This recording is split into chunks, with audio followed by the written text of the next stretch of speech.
ఈరోజు ఈ కార్యక్రమాన్ని స్పాన్సర్ చేసిన వారు వసంత పట్నాయక్ ఫ్రమ్ విశాఖపట్నం.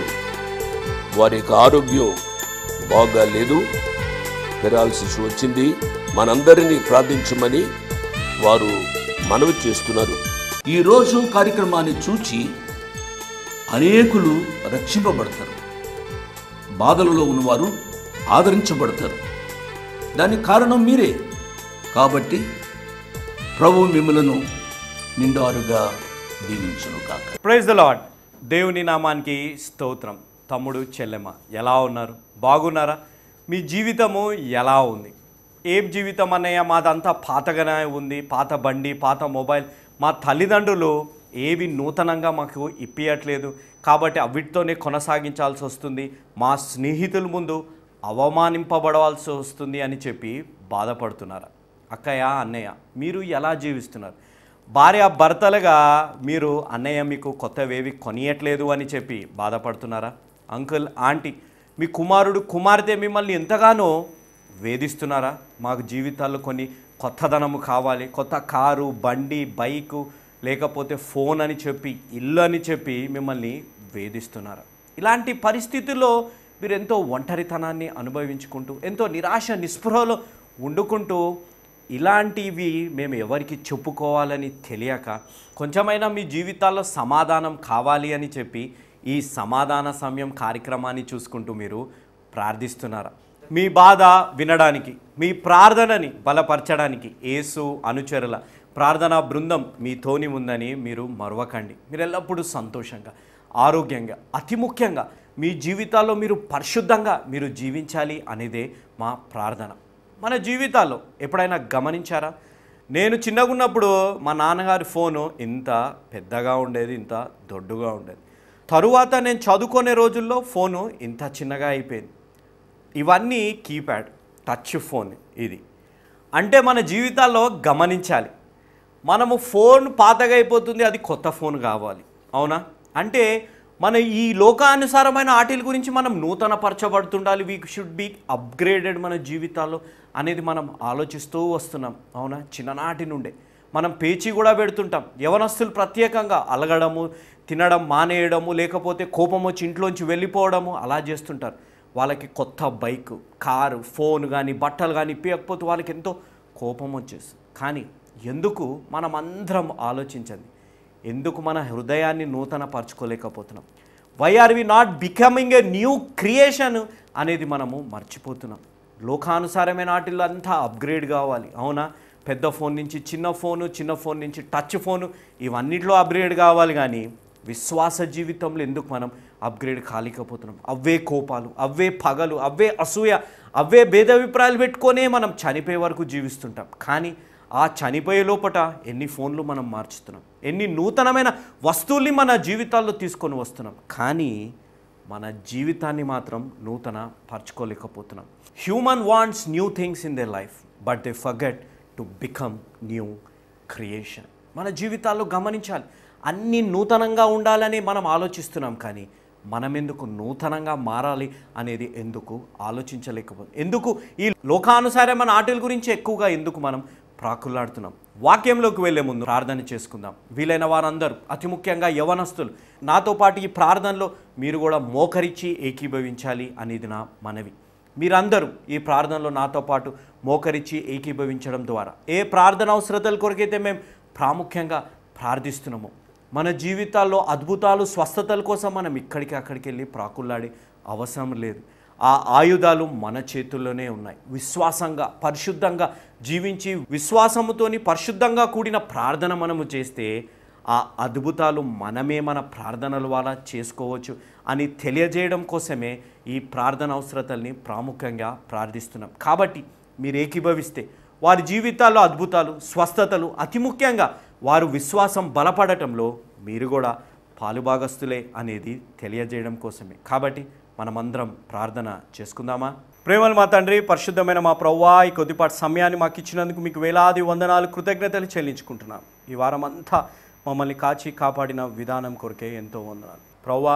లోకరక్షకుడు, కరుణామయుడు, ధవలవర్ణుడైన దేవుడి మీద నమ్మకం ఉంచి, కృపామయుడైన దేవుడి మీద నమ్మకం ఉంచి పంపించిన ఈ ప్రార్థన అవసరతల కొరకే ప్రారంభిస్తున్నాం. యేసు అనుచరులుగా పిలువబడుతున్న మా మీద నమ్మకం ఉంచి మేము ఈ యందు నమ్మకంగా బాధ్యతతోని విశ్వాసంగా ప్రభా విజ్ఞాపన చేస్తామని పంపించారు. వారి జీవితాల్లో ఉన్న కుటుంబ సమస్యలు, వైవాహిక సమస్యలు, అనారోగ్య సమస్యలు, ఆర్థిక సమస్యలు మీరు తొలగించమని వేడుకుంటున్నాం.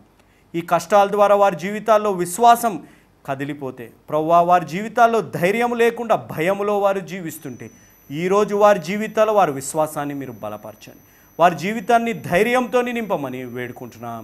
ఏ విధంగా అయితే దావీదు గొలియాతుని ఒక రాయితోని ప్రభువా చంపగాడో ఆ విధంగా ఈరోజు ప్రతి కష్టాన్ని మా విశ్వాసంతో ఎదుర్కొనే విశ్వాస జీవితాన్ని వారి జీవితాల్లో దయచేయండి. ప్రభువా ఈ ప్రార్థన అవసరతల్లో ప్రాముఖ్యంగా ప్రభువా నవీన్ 38 సంవత్సరాలు, ప్రభువా ఆ బిడ్డ 21 సంవత్సరాల నుంచి మెంటల్ డిప్రెషన్లో ఉన్నాడు. దీప 15 సంవత్సరాల నుంచి ప్రభువా డిప్రెషన్లో ఉంది. రాజేష్ ప్రభువా యాక్సిడెంట్ అయ్యింది, 90% చెయ్యి తీసివేయాలని అంటున్నారు. ప్రభువా ఆ బిడ్డకి స్వస్థత దయచేయమని వేడుకుంటున్నాం. రత్నరాజు పెరాల్స్ వచ్చింది ప్రభువా పూర్తి స్వస్థత కొరకు. హుల్డా తేజస్విని మెదడు వాపు నుంచి 8 సంవత్సరాల పాపకి మీరు స్వస్థత దయచేయమని వేడుకుంటున్నాం. శామ్యుయల్ థ్రోట్ ప్రాబ్లం, హార్ట్ ప్రాబ్లంతో బాధపడుతున్నాడు. రాణి పేగుల ఇన్ఫెక్షన్తోని ప్రభువా బాధపడుతుంది. 28 సంవత్సరాల బిడ్డకి స్వస్థత దయచేయండి. మనోహరం భుజము నొప్పి, వెన్ను నొప్పితోని బాధపడుతున్నారు. వీరికి మీరందరికీ మీరు స్వస్థత దయచేయమని వేడుకుంటున్నాం. ఆ చిన్న పాపని మెదడు వాపు నుంచి ప్రభువా నార్మల్గా అయ్యేటట్టు ఆ బిడ్డని ముట్టి స్వస్థపరచమని మేము వేడుకుంటున్నాం. నిరాశ నిస్పృహలో డిప్రెషన్లో ఉన్న బిడ్డలు యవనస్తులని మీరు కాచి కాపాడి ధైర్యంతోని ఆత్మవిశ్వాసంతో నింపమని మేము వేడుకుంటున్నాం. ప్రభువా ఈరోజు ఈ టీవీ ప్రోగ్రామ్ని స్పాన్సర్ చేసిన వసంత్ పట్నాయక్ ప్రభువా వారి స్వస్థత కొరకే ఈ ప్రోగ్రామ్ని స్పాన్సర్ చేశారు.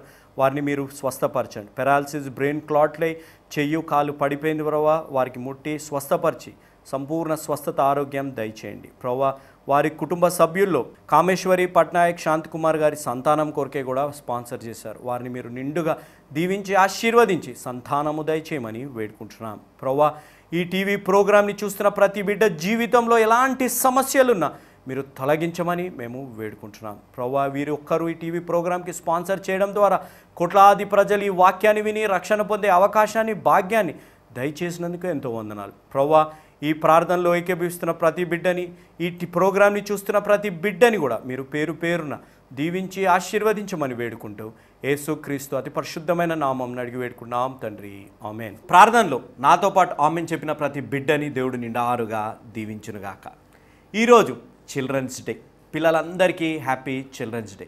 నా వాక్య అంశం the life of a child, బాలుడి యొక్క జీవితం. ఈ అంశాన్ని వివరించే ముందు ఒక వీడియోని మనం చూద్దాం. ఇక్కడ చూస్తున్న దృశ్యం ఒక యవనస్తుడు ఎంతో మంచిగా శ్రద్ధగా క్లాస్లో లెసన్ వింటున్నాడు. కానీ అతని స్నేహితుడు తల్లిదండ్రులకు ఆశీర్వాదం ద్వారా వచ్చిన ఫోన్ని క్లాస్ రూమ్లోనే వాడుతూ ఉన్నాడు. అతను ఎంత గర్వంగా జీవిస్తున్నాడంటే క్లాస్లో టీచర్ చెప్పే లెసన్ కూడా వినకుండా ఇష్టానుసారంగా జీవిస్తున్నాడు. అతని జీవితంలో తల్లిదండ్రులు ఆశీర్వాదం ద్వారా వచ్చిన అన్నిటినీ అతను తప్పుగా వాడడం ప్రారంభించాడు.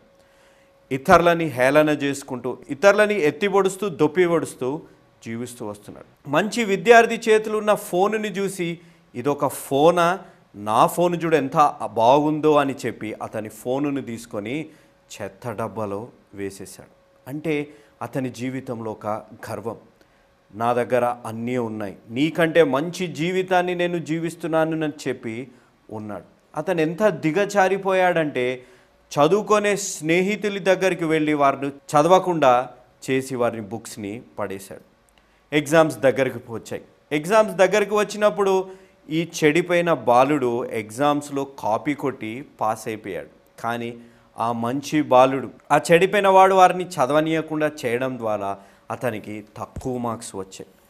ఆ తక్కువ మార్క్స్ వచ్చినప్పుడు కూడా ఆ చెడిపోయిన స్నేహితులు, అతని గ్యాంగ్ అంతా ఆ మంచి బాలుడిని వేధిస్తూ, హేళన చేస్తూ, ఎత్తిపొడుస్తూ, దెప్పిపొడుస్తూనే ఉన్నారు. కానీ మంచి బాలుడు నిరాశ పడకుండా ఆత్మవిశ్వాసముతోని, ధైర్యముతోని, అతి ముఖ్యంగా దేవుని యందు విశ్వాసముతోని కష్టపడి చదవడం ప్రారంభించాడు.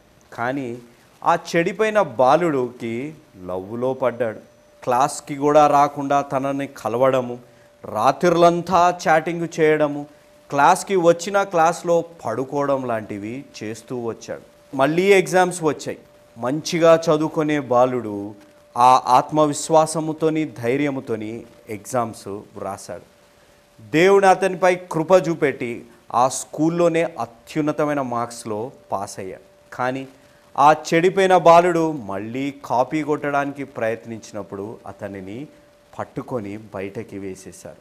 వారిద్దరూ పెద్దగయ్యారు. పెద్దగయ్యాక ఆ మంచి బాలుడు ఆత్మవిశ్వాసంతోని ధైర్యంతోని నిరాశపడకుండా ముందుకు కొనసాగిన వాడు ఆ స్కూల్కి ప్రిన్సిపల్ అయ్యాడు. కానీ ఏ తల్లిదండ్రుల యొక్క ఆశీర్వాదం ద్వారా ఒక మంచి జీవితాన్ని జీవిస్తున్న ఆ చెడిపోయిన బాలుడు ఆ స్కూల్కి ప్యూన్ అయ్యాడు. గర్వము అతని నాశనానికి దారితీసింది. మన జీవితాల్లో కూడా మన కష్టాలు, మన సమస్యలు మనల్ని నిరాశపరుస్తుండొచ్చు. మన సొంత వాళ్ళే మనల్ని దెప్పిపరుస్తుండొచ్చు, మనపై అనుమానము చూపెడుతుండొచ్చు. మనం ఎలాంటి జీవితాన్ని జీవిస్తున్నాం, ఇంకా మన జీవితాల్లో ఆశీర్వాదాలు ఎప్పుడు వస్తాయని. కానీ దేవుని యందు విశ్వాసం, మనపై మనకి ఆత్మవిశ్వాసం, ఒక ధైర్యంతో ముందుకు కొనసాగితే, సైన్యములకు అధిపతి అయిన దేవుడు మనతోని ఉంటే ఏదైనా మనము సాధించగలుగుతాం అనేది తెలుసుకుందాం. దేవుని నామానికి స్తోత్రం. వీడియోని చూశారు కదా.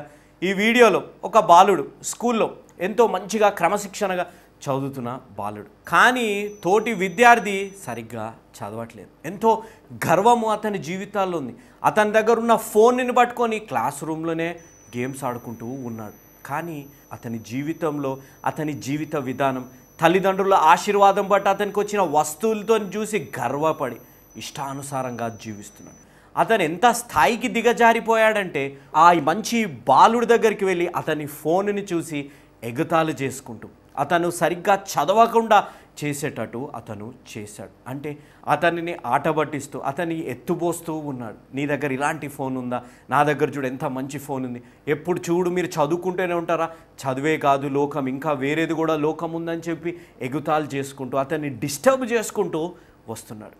ఒకానొక సమయంలో ఎగ్జామ్స్ వచ్చాయి. ఈ చెడిపోయిన బాలుడు కాపీ కొట్టుకొని మంచి మార్క్స్లో పాస్ అయిపోయాడు. కానీ క్లాస్ రూమ్లో అయితే మంచిగా విని చదువుకుంటున్న బాలుడికి తక్కువ మార్క్స్ వచ్చాయి. మళ్ళీ ఆ స్నేహితులందరూ వచ్చి ఇతని ఎత్తిపోయిస్తారు, ఆట పట్టించారు. నువ్వు ఇంత మంచిగా చదివినా ఫెయిల్ అయ్యావు, నువ్వు లోకాన్ని చూడలేదు చూడు, కాబట్టి మేము ఎంత ఎంజాయ్ చేసినా మేము పాస్ అయిపోయాం చూడు అని చెప్పి అతన్ని ఎత్తుబోస్తూ ఆడబోస్తూ అతన్ని ఎంతో వేధిస్తూ వస్తున్నారు. కానీ అతనికి తక్కువ మార్క్స్ వచ్చిన అతను కొంచెం బాధపడ్డా మళ్ళీ అతని బలాన్ని సమకూర్చుకున్నాడు. అతని ఆత్మవిశ్వాసాన్ని సమకూర్చుకొని మళ్ళీ చదవడము ప్రారంభించాడు. నా జీవితాల్లో కూడా మన స్నేహితులు మనకి నేర్పించేది ఈ లోకమంతా ఎంజాయ్ చేద్దాం, ఎప్పుడు చదివేనా అని చెప్పి అంటుంటారు. లేకపోతే తల్లిదండ్రుల ద్వారా ఆశీర్వదింపబడ్డ బిడ్డలు వారి దగ్గర ఉన్న వస్తువులు, వారి బట్టల్ని చూసుకొని మనల్ని హేళన చేయడం, మనల్ని ఎత్తిపోయడం, మన దగ్గర ఎంతో దుర్భాషలు ఆడడం, లేకపోతే మనల్ని వేధిస్తూ ఉంటారు. నీ దగ్గర ఇలాంటి బట్టలు ఉన్నాయి, నీ దగ్గర ఇట్లాంటి ఫోన్ ఉందా అని చెప్పి ఈ రోజుల్లో బాలుల దగ్గర ఉండే గొప్ప సమస్య. మా తల్లిదండ్రులు చూడండి మమ్మల్ని బయటకు తీసుకెళ్తారు, మీ తల్లిదండ్రులు ఎటు బయటకు తీసుకెళ్లారా, మీ తల్లిదండ్రులు ఎప్పుడు ప్రేమగా ఉండరా, మా తండ్రి నన్ను చూడు ఎంత ప్రేమించి చూస్తున్నాడని ఒక పోలికని వారి మధ్య తీసుకొచ్చి వారి జీవితాల్లో ఒక అనుమానాన్ని, వారి జీవితాల్లో ఒక నిరాశ నిస్పృహని తీసుకొని వస్తుంటారు. అలాంటి పరిస్థితుల్లో ఈ రోజుల్లో చాలామంది యవనస్తులు జీవిస్తున్నారు. మనం ఆ వీడియోలో గమనిస్తే ఆ యవనస్తుడు లోకమంతా ఫోనే. అవునా? ఈ రోజుల్లో చిన్న పిల్లల నాటి నుంచే ఫోన్స్కి వారు ఎడిక్ట్ అయిపోయారు. ఫోన్ లేనిదే వారు జీవితము కొనసాగింపలేరు. ఫోన్ ఉంటేనే వారు అన్నం కూడా తింటారు, ఫోన్ ఉంటేనే వారు ఏడుపు కూడా ఆపేస్తారు. వారు అంతా ఎడిక్ట్ అయిపోయారు. తల్లిదండ్రులు కూడా వారు ఏం చేస్తారు, బయటకి తిప్పే టైం లేక ఇంటికి రాగానే ఫోన్ ఇచ్చేస్తారు, ఆడుకోండి అని చెప్పి. తల్లిదండ్రులు సమయం గడుపుతున్నారా? పిల్లలతోని గడపరు. ఒక ఫోన్ కానీ ఒక ఐప్యాడ్ కానీ ఇస్తే పిల్లలు 24 గంటలు దాని మీదనే ఆడుకుంటుంటారు. కానీ ఒక ఫిజికల్ ఎక్సర్సైజ్ అనేది ఈ రోజుల్లో తగ్గిపోయి మెంటల్గా వారికి నరాల బలహీనత వీటి వల్లనే వస్తుంది. అవునా? మనం గమనించాలి. వారు ఎక్కువ సమయము ఈ కంప్యూటరు, ఈ ఫోన్ మీద గడపడం వల్ల వారు చదువు మీద వారికి కాన్సన్ట్రేషన్ అనేది తప్పిపోతుంది. నా వాక్య అంశం the life of a child, ఒక బాలుడి యొక్క జీవితాన్ని అనే అంశాన్ని వివరించాలని ప్రార్థించినప్పుడు దేవుడు నాకు సమూయేలు గారు రాసిన మొదటి గ్రంథం 17వ అధ్యాయాన్ని దేవుడు నాకు చూపెట్టారు. ఈ అధ్యాయాన్ని చదివినప్పుడు నాకు కూడా ఎంతో ప్రోత్సాహనకరంగా నాకు అనిపించింది. ప్రతి బాలునికి, ప్రతి యవనస్తుడికి ఈ అధ్యాయం ఒక ప్రేరేపణ, ఒక ప్రోత్సాహన. మన జీవితాల్లో మనము ఎలాంటి జీవితాన్ని జీవించాలి, ఎంతటి పాపపు లోకంలో మనము జీవిస్తున్నా, ఎంతటి ఒత్తిళ్ల మధ్య మనము జీవిస్తున్నా, ఎంతటి నిరాశ, భయము, అనుమానాల మధ్య మనము జీవిస్తున్నా, ఎలా మనము జీవించాలి. ఈ వాక్య అంశాన్ని నేను 2 భాగాలుగా చెప్తాను. కాన్ఫిడెన్స్, ఆత్మవిశ్వాసం. రెండవది కరేజ్, ధైర్యం. మొట్టమొదటిగా కాన్ఫిడెన్స్, ఆత్మవిశ్వాసం. సమూయేలు గారు రాసిన మొదటి గ్రంథం 17వ అధ్యాయం 37వ వచనం. సింహము యొక్క బలము నుండి, ఎలుగుబంటి యొక్క బలము నుండి నన్ను రక్షించిన యెహోవా ఈ ఫిలిస్తీని చేతిలో నుండి కూడా నన్ను విడిపించిననియు. ఇక్కడ మనం గమనిస్తే దావీదు గారు 15 సంవత్సరాలు. అతనికి ఎంతటి విశ్వాసం దేవుడు పట్ల, తన పట్ల. దేవుడు తప్పనిసరిగా నన్ను బలపరుస్తాడు, దేవుడు నన్ను తప్పనిసరిగా ఆ ఫిలిస్తీన్పై విజయాన్ని నాకు అందిస్తారు. ఏ విధంగా అయితే ఎలుకబంటి ఆ సింహం దగ్గర దేవుడు నాకు విజయాన్ని అందించారు అని చెప్పి ఈ అధ్యాయాన్ని మనం గమనిస్తే this is the lesson of confidence and courage. ఇది మనకి ఒక ఆత్మవిశ్వాసాన్ని, మనకు ఒక ధైర్యాన్ని నేర్పించే అధ్యాయం. దీంట్లో మనం గమనిస్తే ఇశ్రాయేలు దేశస్థులు ఎలాంటి పరిస్థితుల్లో ఉన్నారు, దావీదు గారికి ఎలాంటి పరిస్థితుల్లో, ఎలాంటి సమయంలో విశ్వాసము అని కలిగింది. సమూయేలు గారు రాసిన మొదటి గ్రంథం 17వ అధ్యాయం 8వ వచనం. Goliath stood and shouted a taunt across to the Israelites. Why are you all coming out to fight? He called, I am a Philistine champion, but you are only the servants of Saul. chose one man to come down here and fight me. గొలియాతు ఒక champion, వారిని హేళన చేస్తున్నాడు, ఎత్తి పొడుస్తున్నాడు, దెప్పి పొడుస్తున్నారు. మీరు ఎవ్వరు ధైర్యవంతులు లేరా? ఎవరితో మాట్లాడుతున్నారు గొలియాతు? దేవుని ప్రజలు, దేవుని బిడ్డలు, రాజైన సౌలు అక్కడ ఉన్నారు. కానీ దేవుని బిడ్డలుగా ఉన్నవారి జీవితంలో ఆత్మవిశ్వాసము లేదు, దేవుని యందు విశ్వాసము లేదు.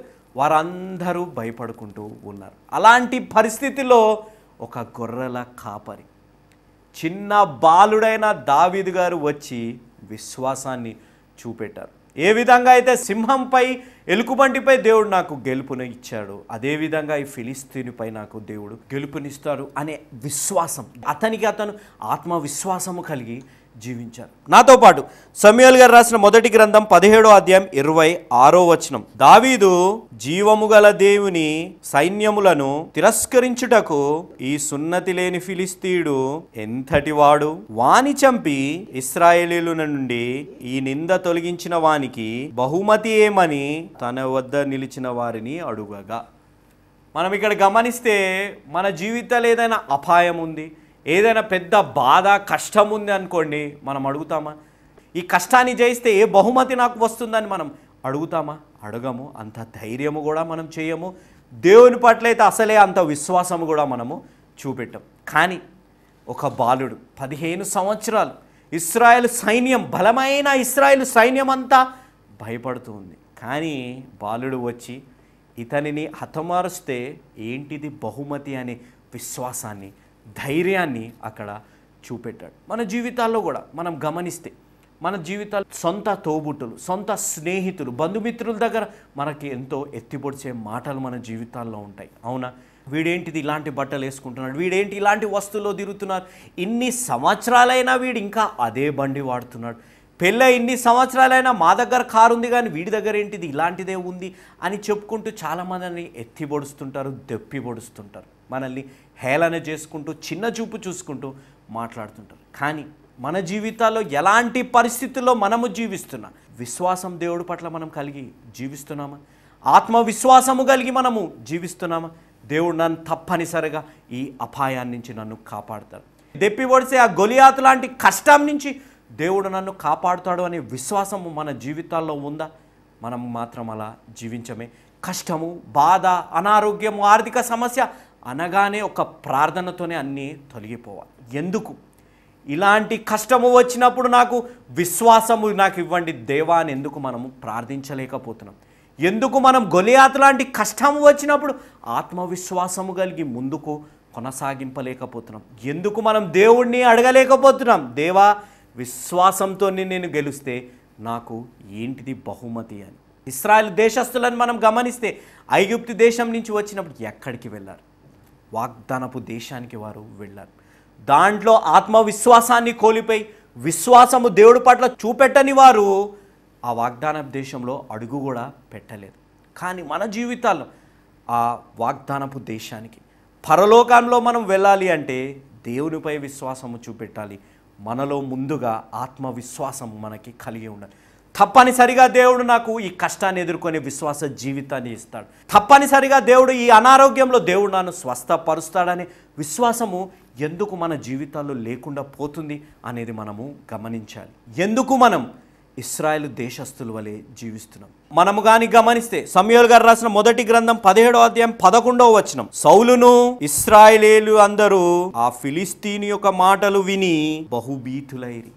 అంటే ఆయన ఆకారాన్ని చూసి ఆయన మాటలు విని సౌలే కాదు ఇశ్రాయేలు దేశస్తులంతా భయపడిపోయారు.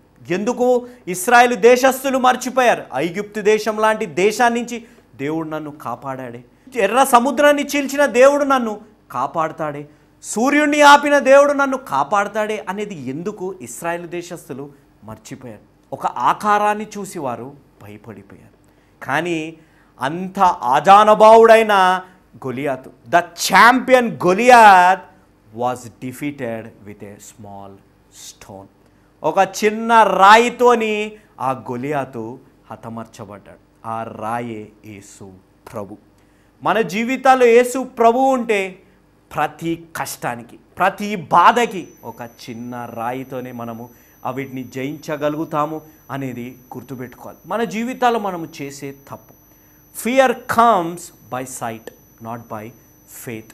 మన జీవితాల్లో భయము అనేది మనం చూసే దాన్ని బట్టి మనం వినేదాన్ని బట్టే మనకు కలుగుతుంది. కానీ ఎక్కడైతే విశ్వాసం ఉంటుందో అక్కడ భయం అనేది ఉండదు అనేది మనము ఎల్లకాలము మనము గుర్తుపెట్టుకోవాలి. మన జీవితాల్లో మనము ఆకారాన్ని చూసి మాటలు విని నిరాశ నిస్పృహలోకి మనం వెళ్ళిపోతుంటాం. మనము భయపడిపోతుంటాం. మన కష్టాన్ని చూసి, మన అనారోగ్యాన్ని చూసి, మన అప్పుల్ని చూసి మనం భయపడిపోయి ఎంతో బాధలోకి వెళ్ళిపోతుంటాం.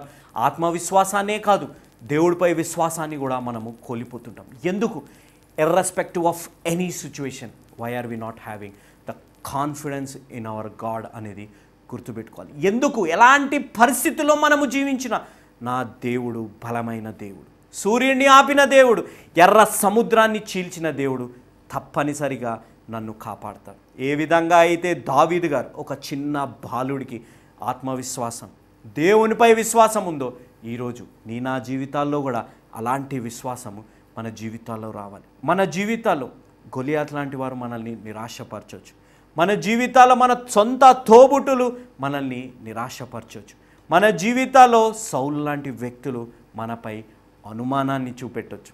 నాతో పాటు సమూయేలు గారు రాసిన మొదటి గ్రంథం 17వ అధ్యాయం 33వ వచనం, సౌలు ఈ ఫిలిస్తీయుని ఎదుర్కొని వారితో పోట్లాడుటకు నీకు బలము చాలదు, నీవు బాలుడవు, వాడు బాల్యము నుండి విద్యాభ్యాసము చేసిన వాడని దావీదుతో అనెను. మీరు ఇక్కడ గమనించాలి, ఒక చిన్న బాలుడు ఎంతో కాన్ఫిడెన్స్ చూపెట్టాడు. కానీ సౌలు గారు ఏమన్నారు? నువ్వు ఒక చిన్న బాలుడివి, నువ్వేమి చేయగలుగుతావు అని చెప్పి ఒక అనుమానాన్ని అతని జీవితంలో తీసుకొచ్చారు. కానీ దావీదు గారు అవన్నీ ఏమీ లెక్క చేయరు. He just ignored the doubts which were created by Saul. మన జీవితాల్లో కూడా ఇట్లాంటి అనుమానాలే మన పట్ల మన తల్లిదండ్రులే చూపెడుతుండొచ్చు. వీడు ఇంకా చదవలేడండి, వీడు వేస్ట్ అండి, దేనికి పనికిరాడు వాడండి, వీడు ఒక ఉద్యోగం కూడా చేయలేడండి అని అంటుండొచ్చు. మనం వివాహము చేసుకున్నాక వీడు ఒక పనికిరాని వాడిని, పనికి మాలనోడిని నేను పెళ్లి చేసుకున్నానండి, లేకపోతే పనికి మాల రాని నేను పెళ్లి చేసుకున్నానండి అని అంటుండొచ్చు. ఇంకా కొంతమంది తను ఒక వేస్ట్ అండి, తనకి గర్భం కూడా రావట్లేదు, ఒక తల్లి కాలేకపోతుందని చెప్పి మన జీవితాల్లో కూడా ఒక అనుమానాన్ని తీసుకొని రావచ్చు. మన జీవితాల్లో ఒక అనుమానాన్ని తీసుకొని వచ్చినప్పుడు మనము ఏమి చేయాలి? We need to ignore the doubts expressed by men and move forward with confidence in believing God. మన జీవితాలు ఎవరైతే మనపై అనుమానాన్ని చూపెడతారో, మనకి నిరాశ నిస్పృహ తీసుకొని రావాలని ప్రయత్నిస్తారో అవన్నీ మనము ఇగ్నోర్ చేసేయాలి. దేవుని యందు విశ్వాసం ఉంది ముందుకు కొనసాగించాలి. నా వివాహంలో దేవుడు ఆలస్యము చేసిన, నా ఉద్యోగంలో దేవుడు ఆలస్యం చేసిన, నా పరీక్షలలో దేవుడు ఆలస్యం చేసిన, నా గర్భంలో దేవుడు ఆలస్యం చేసిన, నా అనారోగ్యంలో దేవుడు ఆలస్యం చేసిన, నా దేవుడు తప్పనిసరిగా నాకు స్వస్థత దయచేస్తాడు. నా కష్టాన్ని దేవుడు తీరుస్తాడు. గొలియాతు లాంటి పెద్ద కష్టము నా జీవితాల్లో ఉన్న చిన్న రాయితోని దేవుడు తొలగిస్తాడు. యేసు క్రీస్తు నా జీవితంలోంటి ఇవన్నీ తొలగిపోతాయనే విశ్వాసంతో మనము జీవించాలి. కానీ మనం ఏం చేస్తుంటాం? We listen to the doubts of Satan before believing God. సాతానుడు తీసుకొచ్చే అనుమానాలని మనము విని దానికి అనుగుణంగా జీవిస్తాం, దేవుణ్ణి విశ్వసించి జీవించకుండా. కాబట్టి ఈరోజు మన జీవితాల్లో ఎలాంటి కష్టం, ఎలాంటి బాధ, ఎలాంటి అనారోగ్యం, ఇట్ మైట్ బి లైక్ గొలియాతు వాళ్ళే పెద్దగా ఉండొచ్చు, గొలియాతు వాళ్ళే ఒక ఛాంపియన్ ఆ కష్టం ఉండొచ్చు. కానీ hour God is a champion of champions అనేది గుర్తుపెట్టుకోవాలి. సాతానుడి దగ్గర గొలియాతు ఎంతో విజయాన్ని అందుకున్నవాడు, కానీ సాతానుని ఓడగొట్టి విజయాన్ని అందుకున్న దేవుడు మన జీవితాల్లో ఉన్నాడు అనేది మనము మర్చిపోకూడదు. కాబట్టి ఈరోజు మన జీవితాల్లో ఎలాంటి కష్టం ఉన్నా, మన జీవితాల్లో ఎలాంటి బాధ ఉన్నా, మనల్ని ఎత్తిపొడుస్తున్నా, మన జీవితాల్లో ఒక భయము, ఆర్థిక ఇబ్బందులు, అనారోగ్య సమస్యలు, భేదాభిప్రాయాలు మన జీవితాల్లో ఒక భయాన్ని తీసుకొని వస్తున్నాం. మన జీవితాల్లో ఇవన్నీ తొలగిపోతాయో లేవో అని ఒక అనుమానాన్ని తీసుకొని వస్తున్నాం. మన జీవితాలు ఎలాంటి పరిస్థితులున్నా కేవలం ఒక రాయితోనే అవన్నీ తొలగిపోతాయి. ఆ రాయే క్రీస్తు అనేది మనము గుర్తుపెట్టుకోవాలి. కాబట్టి ఆ క్రీస్తుని కానీ మన జీవితాల్లో అంగీకరించగలిగితే, ఏ విధంగా అయితే సాధారణమైన ఒక గొర్రెల కాపరి నైపుణ్యం పొందిన గొలియాతుని ఒక రాయితోనే కొట్టాడు. ఈరోజు మన జీవితాల్లో గొప్పగా ప్రార్థనా పరులు మనం కాకపోవచ్చు, వాక్యమంతా మనకు తెలియకపోవచ్చు, కానీ విశ్వాసంతో మనం జీవిస్తాం. ఆ క్రీస్తు అనే రాయిని మన జీవితాల్లో మనము అంగీకరిస్తాం.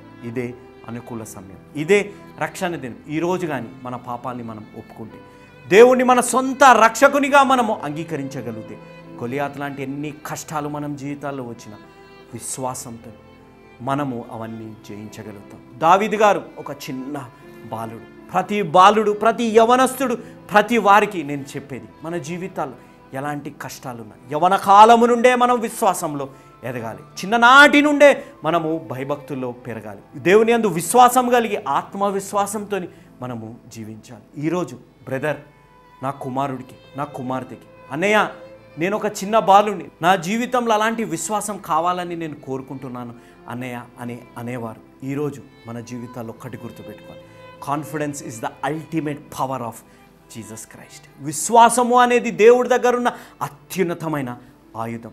ఈరోజు ఆ ఆయుధాలు మన జీవితాల్లో రావాలి అనంటే, ప్రతి ఒక్కరూ వయసుతో నిమిత్తము లేనివారు అలాంటి విశ్వాస జీవితం, ఆత్మవిశ్వాసం మన జీవితాల్లో రావాలి అనంటే, ఎలాంటి పరిస్థితుల్లో నేను జీవిస్తున్నా, నా సొంత వారే నన్ను నిరాశపరిచిన, నా సొంత వారే భయపడుకుంటూ జీవించిన, నేను మాత్రం విశ్వాసంగా జీవిస్తాను అని నిశ్చయించుకున్నవారు ఈరోజే ఒక నిజమైన యేసు అనుచరుడుగా మారాలి. ఎందుకనగా యేసు మార్చేది జీవితాలు, మతాలు కాదు అనేది మరవకండి. గత వారమంతా మన జీవిత విధానము ద్వారా కుటుంబ పరంగా, వైవాహిక పరంగా, వ్యక్తిగతంగా దేవుణ్ణి తిరస్కరిస్తూ జీవిస్తున్న వారి కొరకే ప్రత్యేకంగా ప్రార్థించాం.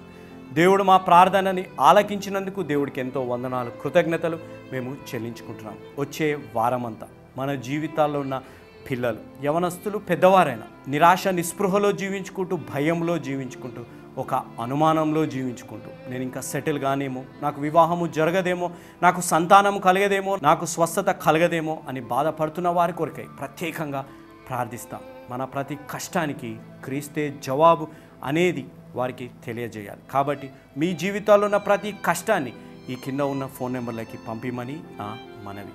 యేసు అనుచరులు ఒక మిషనరీ సంస్థ. ఈ సంస్థ మిషనరీ పరిచర్య చేస్తుంది. ఎక్కడైతే వాక్యము అందలేదో వారి దగ్గరికి వెళ్ళి వాక్య పరిచర్య చేస్తుంది. అడవిలో ఉన్న వారికి కూడా దేవుని వాక్యాన్ని తెలియజేసి వారిని రక్షణ మార్గంలో నడిపియాలి. ప్రతి మానవుడు రక్షణ మార్గంలో నడవాలి అనేదే ఈ మిషనరీ సంస్థ యొక్క విజన్. కాబట్టి మీరు వెళ్ళలేకపోయినా వెళ్ళే వారిని మీరు ప్రోత్సహించమని, ఈ యేసు అనుచరుల మిషనరీ సంస్థని మీరు ప్రోత్సహించమని, మీరు ఇలా ప్రోత్సహించడం ద్వారా మీరు ఆశీర్వదింపబడతారు అనేది మీరు తెలుసుకోండి. ఎందుకంటే మీ ద్వారా అనేకులు ఈ వాక్యాన్ని విని రక్షణ పొందే అవకాశం ఉంది. కాబట్టి ఈ అవకాశాన్ని మీరు సద్వినియోగం చేసుకోమని యవనస్తుడైన నన్ను, అతి ముఖ్యంగా యేసు అనుచరుల మిషనరీ సంస్థ నిర్వహించు ఈ సమాధాన సమయాన్ని మీరు ప్రోత్సహించమని, సహాయము చేయమని నా మనవి. ఇంతవరకు వాక్యాన్ని విన్న ప్రతి బిడ్డని దేవుడి నిండారుగా దీవించునుగాక. ఆమేన్.